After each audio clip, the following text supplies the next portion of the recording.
All right, in this video, we're going to take a look at nested lists and how we can manipulate those nested lists with actually nested for loops. All right, so we know how to make a regular list, and I'll make one right now.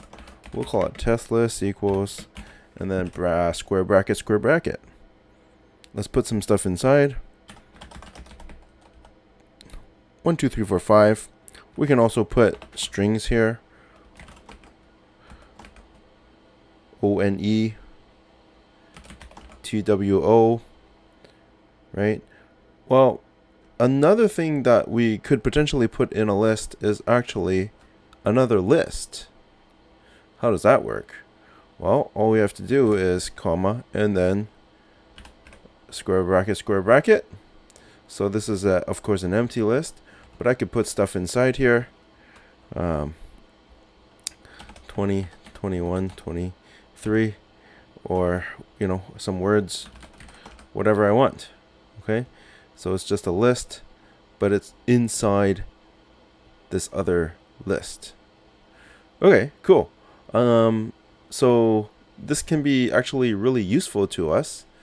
And so how do I go about being able to, look at this information? Well, we know that if we use list indexes, we can, take a look at each thing. So, for example, if I print test list 0, it will be like the 1, right? And if I press test list 2, it will be the 3, and so on. If I say 6, it will be, which one? 2, okay. And so that's this element, right? And then I have this element. So let's try test list 7 and see what happens. And guess what? It prints that entire list. Well, that's really cool. So now I know that test list square bracket 7 is this list. But I want some specific thing inside that list. So how do I do that? Well, all I need to do is put another square bracket onto the end of this. So I have test list square bracket 7 and then square bracket, and then depending on what number I put in here, it's going to be either this thing, this thing, this thing, or this thing. So if I put 0, then that's the 20, this 20 right here. If I put 1, oops, that's the 21, which is that 21. And if I put 2, and if I put 3, there's the 23, and then, oops, and then words, so that's this one. So, so that second square bracket is what determines within this kind of inside list which one that I am selecting. Okay, let's make another kind of situation where we have a few lists in here, say 3 lists, and I have 100, 200, okay, 300, 400, and like this. Okay, so I have now 3 lists, this one, and this one. Now, if I was to print test list 0, that would be the 100, 200. There it is. Test list 1 would be this one, 300, 400, and there it is, and so on, right? And so, of course, if I do the other one, square bracket, well, okay, so I am currently at test list 1, which is actually this one. Okay. Now within this list, this is the 0 index and this is the 1 index. So depending on what number I put in here, I'll get either the 300 or the 400. Let's say 1. That will give me the 400. We'll run that. There it is, 400. I'll do one, just give you a test. So what do you think is going to print out here when I run this one? Okay, let's run it. And in fact, It is the 500. So if you had that 500, you can give yourself a gold star. If I have test list 0, 1, what is going to print out here? Okay, and we'll run it. And if you guessed 200, you got the correct answer again. We can also use these indexes to change things. So if I say test list, test list, say, okay, which one do I want to change here? Say I want to change this 500 to 1000. Okay, so which one is this? This is 0, 1, 2. Okay, so first square bracket is going to be a 2. And then within this is 0 and 1. So this is going to be a 0. Okay, and what did I say? 1000. Let's make it into 1000. Okay, and then if I print my test list again, let's see if it changes it properly. Let's get rid of this. Okay, and so you can see everything is the same except that one, which has become 1000. Perfect. One further thing that I would like to show you is, you know that we can print things in a list by using a for loop. So for I in range len test list,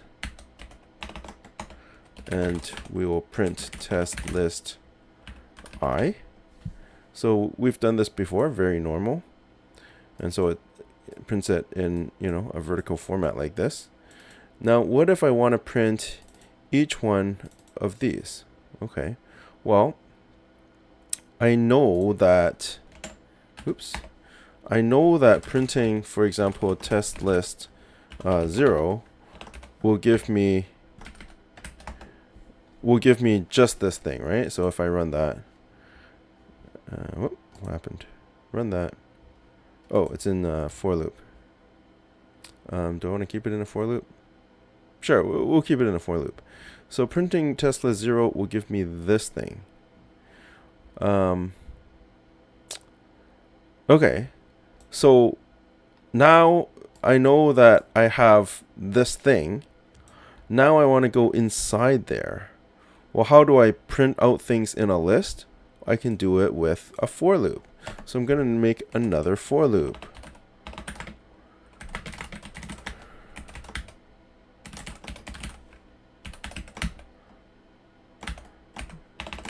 Okay, so what's happened here is I've printed, so I'm on this level, okay, and now I want a range of this. Well, the range of this is 2 because there's 2 things in it. So range 2, for J in range 2, I want to print this one and this one, 2 things, right? So I want to print test list, we'll call it I and J. Okay, why are we doing I, J like that? Well, it's because what's happening is the I is this, okay? So when we're going through the for loop, first we're looking at this one, right? So within this, I'm making a for loop just to look inside only this list. And that's what this is, okay? So I need to make a J here instead of a I. I know we usually use I for for loops. If we have nested for loops like this, then we need to use another variable because the I is already being used. It already represents some information, and so I need something different. Anyways, if we do this, I will have 100, 200, 300, 400, 500, 600. It will list each element one by one. I think it might be a help for us to kind of step through this. So you may not have seen this before, but this little bug here at the top called debug current script, this actually allows us to step through our code line by line, which can be very useful when we're kind of debugging. So when I press it, I get these 3 little funny arrows here: step over, step into, and step out. Step into means I'm going to go into this for loop. Step over means I'm going to skip this for loop and go to the next thing. In this case, I want to step into everything because there's nothing really to step over. So step in. Okay. And so it goes kind of into each thing that's happening in each line of code. And, you know, sometimes it's maybe a bit too much detail. Maybe I should have stepped over this first line. That's okay. I keep on pressing step in, step in, step in. Okay. Okay, now we're into this for loop. I want to go into this for loop because that's really what I'm interested in. So it's going into this line 3 for range length test list. Step in. Range length test list. Okay, so what's test list? Well, if we step in, it will show us, okay, there's your test list, right? It's the same thing as here, but it kind of does that substitution so you can explicitly see it. Okay, we step in again. Okay, so length of this is what? It's going to be 3, I believe. And so that is replaced by a 3. So now we're range 3, right? Okay, range 3. Okay, so now the I is currently 0.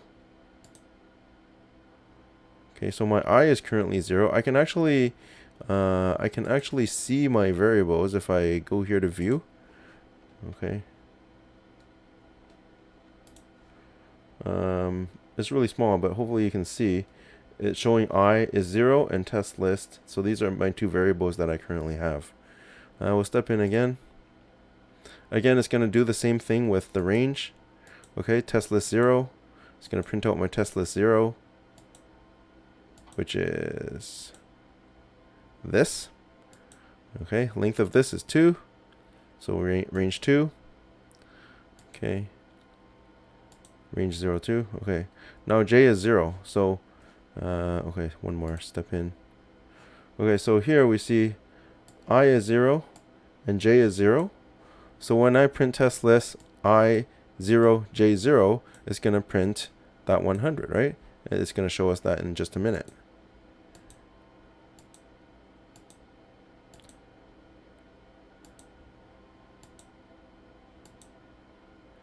Zero